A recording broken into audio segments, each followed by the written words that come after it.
श्री राधा कृष्ण चरण कमलेभ्यो नमः। श्री नंद नंदन भाग 30 विप्र ऋषि कंड। विप्र ऋषि कंड कहते हैं कि मैं ब्राह्मण हूँ। लोग मुझे विप्र ऋषि, ब्रह्म ऋषि, महर्षि जो मुख में आया कह देते हैं। श्रद्धा मानव के लिए स्वाभाविक है और उसे परिपूत करती है। मैं गृह त्याग कर एकांत कानन में रहता हूँ, अतः मेरा विरक्त जीवन लोगों की श्रद्धा जागृत करता है। किंतु मुझसे अधिक आज ये कौन अनुभव करता है कि महेश्वर की माया कितनी प्रबल है। वो किस प्रकार नेत्रावरण बनकर मुझ जैसे को भी प्रत्यक्ष सत्य देखने नहीं देते। मैं पहले से जानता था कि इस अष्टाविंशित द्वापरांत में मेरे आराध्य धरा पर अवतीर्ण होने वाले हैं। बेअतसी कुसुम श्याम कौस्तुभ कंठ श्री वत्स वक्ष। प्रभु मुझ पर अनुग्रह करके शिशु विग्रह में मेरे द्वारा अर्पित नैवेद्य स्वीकार करने स्वयं पधारे और मैं अज्ञानी उनकी इस असीम कृपा का, उनका और उनके प्रसाद का तिरस्कार करता रहा। वे अनंत करुणा सागर, अनंत क्षमा सिंधु मुझे क्षमा करते रहे। अपने अज्ञ जनों के अपराध तो वे सदा ही क्षमा करते हैं, किंतु मैं तो उनके प्रत्यक्ष सम्मुख होने पर भी उनकी अवज्ञा करता रहा। वे अपनी पहचान स्वयं न करावें तो उन्हें कोई भी पहचान नहीं सकता। उन अकारण कृपालु ने ही मुझे सावधान किया, मुझे स्पष्ट सूचित किया, मुझ जैसे अनधिकारी को भी अपनाया। अन्यथा मैं तो उनके जनों का भक्ता अपराध करके पतित हो ही चुका था। भगवत प्रसाद का तथा भगवत जनों का अपमान कर लिया था। मैंने अज्ञानवश अपनी पवित्रता के उन्माद में ऐसा असह्य अपराध भी उन दया सिंधु ने मेरा नहीं देखा। आज मैं अनुभव करता हूँ कि सृष्टिकर्ता ने मुझे कितना बड़ा सौभाग्य प्रदान किया था, गोप प्रमुख सुमुख का पुरोहित बनाकर। मैंने अपने अपूर्ण पांडित्य के कारण उसे प्रतिग्रह का हेतु मानकर त्याग दिया। पुत्र को वह दायित्व देकर कानन में चला आया। मेरा यह एकांत या किंचित आराधना का प्रयास किस गणना में था। सृष्टिकर्ता के साक्षात मानस पुत्र, महामहर्षियों की युग युग की उग्र तपस्या, अनवरत उपासना भी जिनको संतुष्ट नहीं कर पाते। किसी भी प्राणी की किसी भी साधना कितने भी दीर्घ काल तक की गई हो, सर्वेश्वर के साक्षात्कार का मूल्य तो नहीं बन सकती। अरे वे अनंत प्रेमारण स्वयं ही प्रसन्न होकर आवे तभी उन्हें कोई पाया जा सकता है। मेरा पुण्य, मेरा जन्म जन्म का पुण्योदय इतना प्रबल था कि उसने मुझे इस एकांत में ही सदा सीमित नहीं रहने दिया। मैं तो इसे अपना उत्कट वैराग्य मान बैठा था कि कहीं जाने, किसी से भी मिलने की मन में कोई रुचि नहीं थी। अपने इस अरण्य के अंतर में स्थित ओटज में मैं परम संतुष्ट था। जनपद में जाना अथवा किसी का अक्षपात मिल जाना मुझे विक्षेप सा ही लगता था। किंतु मेरा वह प्रबल पुण्य मुझे यहाँ बैठने नहीं देता था। 4-5 वर्षों पर एक बार गोकुल जाकर नंद राय का आतिथ्य होने को वो मुझे उत्सुक बना देता था। असंख्य पशु पक्षी तथा कीट अरण्य के एकांत में संपूर्ण जीवन व्यतीत करके मर जाते हैं। मनुष्य भी ऐसे ही तो मर जाए, उसके जीवन की यही सार्थकता तो नहीं है। मनुष्य का जीवन केवल अपने श्रम से, अपनी ही साधना से सफल हो पाता तो सभी ये कर लेते, सब समझदार तो कर ही लेते। किंतु महापुरुष की कृपा प्राप्ति किए बिना कोई जीवन, कोई साधन सफल नहीं हुआ करता और महापुरुष नहीं मिलते भगवत अनुग्रह विशेष रूप से हुए बिना।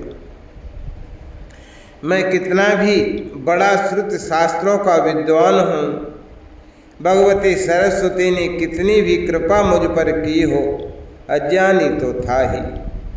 ऐसा न होता तो गोप नायक सुमुख का पौरोहित्य त्याग कर इस एकांत वन में आता। किंतु संतोष यही है कि पुत्र ने यह परम लाभ प्राप्त कर लिया है। परम पुरुष पुरुषोत्तम जिन्हें नाना जी कहकर सम्मानित करते होंगे, जिनके क्रोड़ी में सोल्लास विराजमान होते होंगे, उन गोप नायक सुमुख का मुझे पौरोहित्य मिला था। अल्प पुण्य तो मेरे नहीं होंगे पूर्व जन्मों के, वही पुण्य थे कि मुझे वे बार बार गोकुल जाने को प्रेरित करते थे और इस एकांत में बैठने नहीं देते थे। मैं ब्रजराज नंद राय की श्रद्धा स्नेह का स्मरण करके उनके यहाँ 4-5 वर्षों के अंतर पर एक बार जाता रहा। मैं समझता था कि गोकुल के अधिपति मेरी कृपा के उचित अधिकारी हैं, उनके यहाँ जाकर मैं उन पर अनुग्रह करता हूँ। वे श्रद्धा के साक्षात विग्रह और शील विनय सेवा की मूर्ति, उनकी सहधर्मणि मेरे यजमान की कन्या यशोदा, मेरे आगमन को दोनों ने सदा अपना परम सौभाग्य माना। दोनों शास्त्रोलोचन बद्धांजलि बार बार कहते थे कि श्री चरणों के हेतुक अनुग्रह ने हमें पवित्र किया। श्री चरण केवल कृपा करने पधारे, ये गृह पावन हो गए। ये तो आज समझ सका हूँ कि मेरे अहेतु कृपालु आराध्य की अनुकंपा मुझे प्रेरित करती थी। ब्रजपति का आतिथ्य मुझे उत्तरोत्तर निर्मल करता रहा और उसी का प्रताप है कि मैं उन पुरुषोत्तम के प्रसाद को प्राप्त कर सका। इस बार 5 वर्ष के पश्चात गोकुल गया था। पहले चला गया होता, किंतु पहले चला कैसे जाता। हर एक का समय होता है। मैं जो नंदराय के आतिथ्य को स्वीकार करने पहुंच जाया करता था, वो मेरी एकांत आराधना का पुण्य परिपाक ही तो था। वह जब पूर्ण हुआ तभी तो वहां पहुंचने की प्रेरणा अंतर में उठी। महावन की सीमा में पहुंचते इस बार चमत्कृत हो गया। महावन मेरा अनेक बार का देखा था, परिचित था ये प्रदेश, किंतु वह अब कहाँ था। मैं तो दिव्य धारा चिन्मय प्रदेश में पहुंच गया था। पशु पक्षी लता पात भूमिका कण कण तृण तरुओं के पत्ते से पत्ते जो अलौकिक शांति अतर्क आनंद झर रहा था, वह तो समाधि में भी कभी सुलभ नहीं हुआ था मुझे। यह मर्त्य धरा नहीं है, ये तो नित्य लोक का धरा पर अवतरण है। इतना मैं समझ गया वहां पहुंचकर, कोई आश्चर्य नहीं हुआ। गोपों की श्रद्धा, उनका संयम, नंदराय की अनन्य निष्ठा में नित्य लोक को धरा पर अवतीर्ण कर लेने की शक्ति है, ये मैं समझ सकता था। साक्षात परम पुरुष पधारे हैं नंद भवन में, ये अवश्य मेरे अनुमान में, मेरी बुद्धि की सीमा में आने की बात नहीं थी। ये तो उनके अनुग्रह के बिना कोई कभी जान नहीं पाता। मुझे देखते ही गोपों ने भूमि पर पड़कर प्रणपात किया और दौड़े ब्रजेश्वर को सूचित करने। गोकुल का स्वरूप ही कुछ और हो गया था। गायें सब की सब कामधेनु और गोप गोपियां तो दूर, सेवक सेविकाओं तक में इतना शील और इतना सौंदर्य स्वर्ग में भी सुदुर्लभ है। मैंने देखा कुछ शिशुओं को, लगा कि किसी दिव्य लोक के दिव्य पुरुष बाल वेश में आ गए हैं गोकुल में। मैं पथ में रुककर उनकी ओर देखने लगा तो मुग्ध हो गया। एक गोप ने अंजलि बांधकर सादर सूचित किया, आपके आशीर्वाद से गोपों के गृह इन बालकों के आगमन से आलोकित हो गए। इन 2-3 वर्षों में हमारे ब्रजपति के यहाँ भी एक कुमार आ गया है। ब्रज ने अपना युवराज पा लिया। नंद राय के इस अवस्था में पुत्र हो गया, यह जानकर मुझे आनंद हुआ। मैं उनके भवन की ओर चला ही था कि वे आते दिखलाई पड़े। पथ में ही वे मेरे पदों में साष्टांग प्रणपात करते गिर पड़े। मुझे लेकर अपने गोष्ठ में गए। वे वह पहले से सूचना मिलते ही देवी रोहिणी और यशोदा मेरे लिए आसन सज्जित करने तथा पूजा के उपकरण एकत्र करने में जुटी थी। अर्घ्यपाद्य आचमन अपने आराध्य की अर्चा ही कर रहे हो। इतनी श्रद्धा, इतनी सतर्कता से मेरी पूजा सदा नंद राय के गोष्ठ में इसी प्रकार हुई। इस बार इसमें देवी रोहिणी और सम्मिलित हो गई थी। मेरा चरणोदक तो नंद राय पूरे गोकुल में सबको देते हैं, सब ग्रहों में सिंचित होता है, ये मैं जानता ही था। मैं किसी गृहस्थ के ग्रह में नहीं जाता। इस नियम को जान लेने के कारण नंद राय ने कभी मुझसे अपने भवन में चलने का आग्रह नहीं किया। वे शील की मूर्ति हैं, मुझे संकोच होगा, इसी से ये प्रार्थना उन्होंने कभी नहीं की। मुझे गोष्ठ में ही वे ले जाते हैं, किंतु मैं देखता हूँ कि पथ में से जहाँ मेरे पद पड़े हों वहाँ की रज यशोदा भवन में समेट ले जाती है। उसे वे भवन में सर्वत्र छिड़कती होंगी। मेरी पूजा पूर्ण हुई और यशोदा गोष्ठ में निकली। बहुत शीघ्र बालकों का एक समूह ही उनके साथ आया। 1 से 2-2.5 वर्ष तक के शिशु होंगे। कुछ ने ही कट में कछनी बांधी थी, शेष तो दिगंबर ही थे। मैं सबको कहाँ देख सका। 2 शिशुओं ने एक साथ मेरे पदों पर सिर रखा, एक स्वर्ण गौर और दूसरा इंद्रवर सुंदर। मेरे संपूर्ण शरीर में रोमांच हो आया, स्वेद की धारा बहने चली, देह में कंप होने लगा। मैं कुछ समझ नहीं पाता था कि मेरी ऐसी अवस्था कैसे और क्यों हो रही है। अरे वो गौर कुमार, मैं कितनी कठिनाई से बैठा रह सका मैं ही जानता हूँ। मर्यादा का वंदन, अपने तपस्वी ब्राह्मण होने का ध्यान, अपने यजमान की कन्या और उनके पति सम्मुख कितना अटपटा होता यदि मैं हृदय की मान लेता। अकस्मात मन करता था कि उठाकर गौर कुमार के छोटे अरुण सुंदर पदों पर अपना जटा मंडित मस्तक रखकर उसके सामने साष्टांग पड़ जाऊं भूमि पर।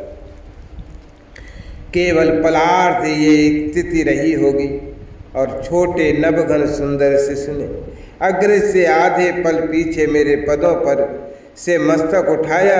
मैंने उसके मुख की ओर देखा और फिर देखता ही रह गया। पलकों तक को हिला पाना संभव नहीं रह गया। मैं तो अपने को ही विस्मृत हो गया उन्हें देखकर। सभी बालकों ने मेरे पदों पर मस्तक रखा होगा। वे सब शीघ्र वहाँ से भाग गए होंगे। वे चले गए तब मुझे अपने शरीर की सुध आई। मन में गिलानी हुई। मुझे एकांतवासी तपस्वियों में शिशुओं के सौंदर्य पर मुग्ध होने की ये दुर्बलता की।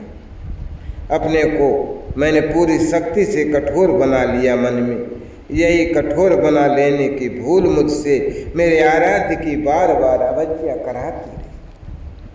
आप यमुना स्नान कर लें, तब तक मैं आपके नैवेद्य प्रस्तुत करने की व्यवस्था कर देती हूँ। यशोदा मेरे यजमान सुमुख की कन्या है। शैशव में मेरे पिता के गृह में आने पर बहुत सेवा की है। मुझसे बोलने में इन्हें संकोच, बालिका थी तब भी नहीं था। मेरी रुचि तथा नियम जानती हैं। मैं अपने हाथों ही अपने आराध्य के लिए नैवेद्य प्रस्तुत करता हूँ और मुझे मध्याह्न में फल फूल दही पर रहना प्रिय नहीं है। आराध्य को इस समय कच्ची रसोई बनाकर अर्पित करना प्रिय है मुझे। नंद राय नवीन वस्त्र लिए खड़े थे। उन्हें स्वीकार करने जितनी निष्ठुरता मुझसे कभी नहीं हो सकी। मैं उनके साथ यमुना स्नान करने गया। मध्याह्न संध्या करके लौटा। पूरा गोष्ठ अत्यंत स्वच्छ कर दिया गया था। मेरी रसोई के लिए सब सामग्री सजा दी गई थी। अग्नि प्रज्वलित पाया मैंने। मैं रंधन करने लगूं तो उस पर किसी की भी दृष्टि नहीं पड़नी चाहिए। ये मेरा नियम ज्ञात होने से मुझे गोष्ठ में पहुंचाकर सब चले गए। मैं भगवान शालिग्राम का पूजन करने लगा। पात्र अग्नि पर रखकर पूजन समाप्त करके रंधन का शेष काम मैंने पूर्ण किया। मैं सदा कदली पत्र में नैवेद्य निवेदित करने वाला अरण्यवासी, किंतु यहाँ यशोदा स्वर्ण पात्र ही सदा रखती हैं। मैंने पात्र सजाया। और आराध्य के सम्मुख रखकर शंखध्वनि ध्वनि की। अनंत शाही अंतर्यामी अनंत कोट ब्रह्मांड नायक प्रभु, मैं अकिंचन आपको क्या अर्पित कर सकता हूँ। ये जो कुछ आपके ही अनुग्रह से प्रस्तुत पाया है सो स्वीकार कर। मैं नेत्र बंद करके प्रार्थना करने लगा, मैं आपका चरण आश्रित दरिद्र जन, मैं इस नैवेद्य को स्वीकार करके मुझे सनाथ कर दो मेरे नाथ मेरे स्वामी। मैं थोड़ी क्षण प्रार्थना करता रहा। मध्य में जलार्पण के लिए मैंने दृष्टि खोली तो देखकर चौंक पड़ा। वो नवघन सुंदर नंद नंदन मेरे पात्र के समीप जम कर बैठा था। वह प्रसन्न मुख भोजन कर रहा था। मैं आज क्या पहचानता उन्हें? मेरे कंठ से निकल गया, अरे तू कहाँ से आ गया यहाँ? हाय मेरे स्वामी, साक्षात सनाथ करने मुझे पधारे थे और मैंने उनके भोजन में भी बाधा दे दी। वे कितने प्रसन्न थे, कैसे खिले कमल दल लोचनों से मेरी ओर देखा था उन्होंने। लगा कि उनकी दृष्टि कह रही हो, बहुत अच्छे हो तुम, बड़ा स्वादिष्ट भोजन बनाया है तुमने। लेकिन उस समय तो महामाया ने मुझे अंधा कर रखा था। मेरा सुर यशोदा और नंद राय ने एक साथ सुन लिया। दोनों द्वार से सटे ही खड़े थे कि मैं भोजन समाप्त करके पुकारूं तो आकर आचमन करा। दोनों एक साथ द्वार से भीतर आए। उन्होंने अपने पुत्र को देखा, मेरे परसे पात्र के सम्मुख बैठे भोजन करते। अरे तू कहाँ से आ गया यहाँ? यशोदा के सुर में रोष स्पष्ट था। अपनी मैया को इस प्रकार डांटते, अपनी ओर झपटते आते देखकर वे उठे और भागे। नंदराय के समीप से दौड़ते हुए द्वार से निकल गए। झूठे मुख झूठे हाथ मेरे स्वामी भाग गए और मैं अधम उन्हें अतृप्त जाते देखता रहा। इतना भी मुझसे नहीं कहा गया कि अब ये भोजन उच्छिष्ट तो हो ही गया है, बालक को शांति से खा लेने दो। नंदराय दोनों हाथ जोड़े सिर झुकाए, नेत्रों से अश्रु बहाते मेरे सम्मुख आकर कांपने लगे। यशोदा ने भरे भरे कंठ से कहा, अबोध बालक है महाराज, आप इसका अपराध क्षमा कर दें। मैं अभी रसोई की पुनः सामग्री सजाई देती हूँ। मुझे आ गई दया। मैं कुछ कहता इससे पहले यशोदा ने स्वच्छता प्रारंभ कर दी। देवी रोहिणी दूसरे पात्र ले आई, नवीन और सामग्री भी। स्थान स्वच्छ होने लगा और पुनः अग्नि प्रज्वलित होने में केवल कुछ ही क्षण लगे होंगे। मैं दूसरी बार रसोई बनाने लग गया। जानता था कि ऐसा है नहीं करूँगा तो यशोदा और नंद राय को बड़ा दुख होगा। मुझे एकाकी छोड़कर फिर वे गोष्ठ से चले गए थे। रसोई शीघ्र बन गई। यशोदा ने मेरी ये भी नहीं सुनी थी कि मैं कुछ संक्षिप्त भोजन बना दूं। मुझे सभी पदार्थ पहले के समान बनाने पड़े थे। मेरे आराध्य भगवान शालिग्राम को नैवेद्य अर्पण करना था, अतः मुझे ये दूसरी बार का उद्योग श्रम नहीं प्रतीत हुआ। मुझे लगा कि श्री नारायण ने आज सेवा का अधिक सुअवसर दिया है। ये रंधन तो मेरी आराधना का ही अंग था। मैंने पात्र में फिर नैवेद्य सजाया। भगवान शालिग्राम के सम्मुख पात्र सादर रखकर जलार्पण किया। आचमन कराने के लिए शंख ध्वनि की और नेत्र बंद करके प्रार्थना करने लगा, हे सर्वेश, शिष्य तो आपका ही स्वरूप है, अतः क्षमा करें नाथ, आपको विलंब हो गया। अब इस जन को कृतार्थ करें और ये नैवेद्य स्वीकार करें। कुछ क्षण प्रार्थना करके मध्याचमन अर्पित करने के लिए मुझे नेत्र खोलने ही थे। देखता हूँ कि नंद नंदन पहले की भांति जमे बैठे हैं और भोजन कर रहे हैं। इस बार मेरी ओर देखकर हंस पड़े। ये उन शोभा सिंधु की हास्य छटा।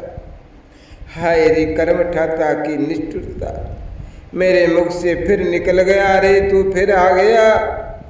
मैं कितना अंधा था। उन्होंने तो सुप्रसन्न सिर हिलाकर सूचित किया, हाँ मैं फिर आ गया, तुम इतना स्वादिष्ट नैवेद्य बना लेते। मेरा सुर सुनकर नंद राय और यशोदा दोनों लगभग दौड़ते द्वार में से आए। यशोदा ने लगभग चीख कर कहा, तू यहाँ फिर पहुँच गया? बे दया धाम, बे लीला, मैं फिर हंसते भागे, फिर झूठे मुख। झूठे कर ही भाग गए। वो उनकी अलकोप का पीठ पर लहराना, वे उनके अरुण कोमल सुंदर चरण और किंकणी का वो सुंदर सुर मुग्ध। मैं मुग्ध देखता रहा, उनकी ओर देखता रहता, किंतु यशोदा ने उन्हें पकड़ने दौड़ पड़ी तो मैंने रोका। यशोदा बालक पर रुष्ट नहीं होते, वो तो सहज अबोध है। उन सौंदर्य घन परम सुकुमार को ये ब्रजेश्वरी डांटेंगी, पीट भी सकती हैं। ये बात ध्यान में आते ही मेरा हृदय व्याकुल हो गया। मैं ब्राह्मण ठहरा, किसी को भी कष्ट हो ये कल्पना मुझे बहुत असह्य है। और ये सुषमा की मूर्ति ब्रजराज कुमार, इसका वो श्रीमुख उदास हो, ये तो कोई नितांत निर्दय भी नहीं सह सकेगा। यशोदा सुनो, मैंने पुकार लिया। नंदराय इस बार भूमि पर मस्तक रखे पड़े थे और सिर उठाने का भी साहस नहीं कर पा रहे थे। मेरे पुकारने से पुत्र के पीछे ना जाकर ब्रज के वे अधिदेवता मेरे समीप आ गईं। अंजलि बांधे नेत्रों से अश्रु गिराते हुए भी बोल नहीं पा रही थीं। शिष्य निरपराध है, मुझे उस पर कोई रोष नहीं। भगवान नारायण उसे स्वस्थ सुप्रसन्न सुदीर्घ आयु प्रदान करें। मैंने आशीर्वाद देकर आश्वासन दिया, तुमको दुखी नहीं होना चाहिए। अरे मैं तो तपस्वी हूँ, व्रत उपवास मेरे लिए स्वाभाविक हैं, लेकिन तुम्हारे यहाँ आकर उपवास करके नहीं जाऊँगा। अतिथि उपोषित चला जाए तो ये दोष तुम्हें नहीं दूंगा। मेरे आराध्य आज दूध दधिक ही आरोगना चाहते हैं तो उनकी इच्छा पूर्ण। तुम दधि में मिलाने योग्य कुछ भी ला दो, मैं अपने इष्ट देव को आज नैवेद्य अर्पण करूँ। यह अत्यंत चपल और धृष्ट हो गया है। यशोदा ने मेरे इतना कहने पर बोलने का साहस पाया था। आपको हमारे यहाँ बहुत कष्ट हुआ, अब कैसे कहूँ कि आप एक बार नंदन का श्रम और स्वीकार करें, किंतु यदि श्री चरण इसे स्वीकार कर लेते तो हम कृतकृत्य हो जाते। अब नंद राय ने मस्तक उठा लिया था, उनकी अश्रु वर्षा करते नेत्रों में भी यही अनुरोध था। मैं यदि केवल दूध या दधि लेकर यहाँ से चला जाऊंगा तो इस दंपति को ये कलेश संभव है जीवन भर अशांत रखे। ये बात मेरे ध्यान में आ गई। यशोदा भूल मेरी है, मैंने हंसकर कहा। मैंने अपने आराध्य को इधर वर्षों से पायस अर्पित नहीं किया है। उनकी इच्छा आज पायस नैवेद्य स्वीकार करने की होगी, अतः ये सब लीला उन्होंने की है। तुम शीघ्र व्यवस्था कर दो, मैं केवल पायस अर्थात खीर बनाऊंगा, उसे शीतल करने को एक व्यंजन भी यहाँ रख दो। नंदराय और यशोदा तो पुलकित हो गए। स्थान स्वच्छ होने में और पायस रंधन की प्रस्तुति में कुछ पल लगे होंगे। व्यंजन रखकर दोनों गोष्ठ से चले गए। इस बार देवी रोहिणी को नंद नंदन को और अपने समीप रखने को कहकर दोनों गोष्ठ के एक एक द्वार पर खड़े हो गए। द्वार रोक कर दोनों की सावधानी स्वाभाविक थी। शिशु को यदि ये मेरा भोजन भोग लगाना क्रीड़ा लगा हो तो वह पुनः आ सकता था। आया, वो पुनः आया। इस बार उस अज्ञान ध्वांत विध्वंसी ने मुझे अज के नेत्रों पर पड़े आवरण को उठा देने का ही निश्चय कर लिया था। मुझ पर पूर्ण अनुग्रह करने का निर्णय उसने किया था। आज अतिकाल हो गया था। मैंने पायस रंधन किया। केसर मेवे मिश्रित उस पीताव पायस को मैंने बड़े से स्वर्ण थाल में परस कर शीतल किया, व्यंजन से वायु करके, और तब तुलसी दल डालकर भगवान शालिग्राम के सम्मुख पात्र रखकर आचमन कराया, शंख ध्वनि की और नेत्र बंद करके अपने स्वामी को पुकारने लगा कि वे आकर ये श्रद्धापूत पायस स्वीकार करें। श्रद्धालु जनों का स्वभाव है कि शंख ध्वनि होने पर उनके नेत्र बंद हो जाते हैं, अंजलि बंध जाती है और मस्तक झुक जाता है श्री हरि के प्रति। यही हुआ होगा देवी रोहिणी तथा नंद राय के साथ। और इतना अल्प अवसर तो उन लीलामय परम चपल लाल के लिए बहुत पर्याप्त। इसी अवसर में वो भाग आया होगा उनके समीप से मुझे धन्य करने। मैंने नेत्र खोले तो वे श्याम सुंदर परम सुंदर मेरे पात्र के समीप बैठे थे। अधर दक्षिण कर पाए से सुशोभित हो गए थे और पैरों पर भी कुछ बिंदु पड़े थे। इस बार मेरी ओर दृष्टि उठाए बिना लगे रहे भोग लगाने में। मैंने तनिक खींच कर ही पुकारा, यशोदा, नंदराय। यशोदा ने द्वार से ही डांटा, तू फिर क्यों आ गया? पीछे ही पड़ गया है इन विप्र भर के। इस बार उठने भागने का कोई प्रयत्न मेरे प्रभु ने नहीं किया, केवल मुख घुमाकर देखा पीछे और बोले, मैया तू इसे मार। ये शंख बजाकर आंखें बंद करके गिड़गिड़ा कर मुझे पुकारता है बार बार। ये बुलाता है इतने प्रेम से कि मुझे आना पड़ता है। मैं बुलाता हूँ, मैं आह्वान करता हूँ इनका। मैंने चौंक कर देखा और मेरे नेत्रों पर पड़ी अविद्या की यवनिका खिसक गई। भगवती सिंधु सुता श्री वत्स बनकर किसी अन्य के बच्च पर विराजती है। कौस्तुभ किसी और का भी कंठावरण हुआ है। लगा कि अंतर में बैठा अंतरामी मेरी भर्त्सना करने लगा। यह सहस्र सहस्र चंद्र ज्योतिषना समुज्ज्वल नील कांत बपु, और सम्मुख होते हुए भी मैं इन्हें पहचान नहीं पा रहा। आनंद अनुताप का ऐसा अद्भुत मिश्रण मेरी काया का कण कण नाचने लगा। श्री नंदराय ने मुझे बतलाया कि मैं किसी आवेश में नृत्य करने लगा था। उनके पुत्र का उच्छिष्ट पायस खाते और शरीर पर मलते हुए बहुत देर में मैं कुछ शांत हुआ तो उन्होंने मुझे स्नान कराया। किसी प्रकार उनका संतोष करके मैं विदा हुआ, किंतु उनके तनय तो हृदय में आसीन हो गए।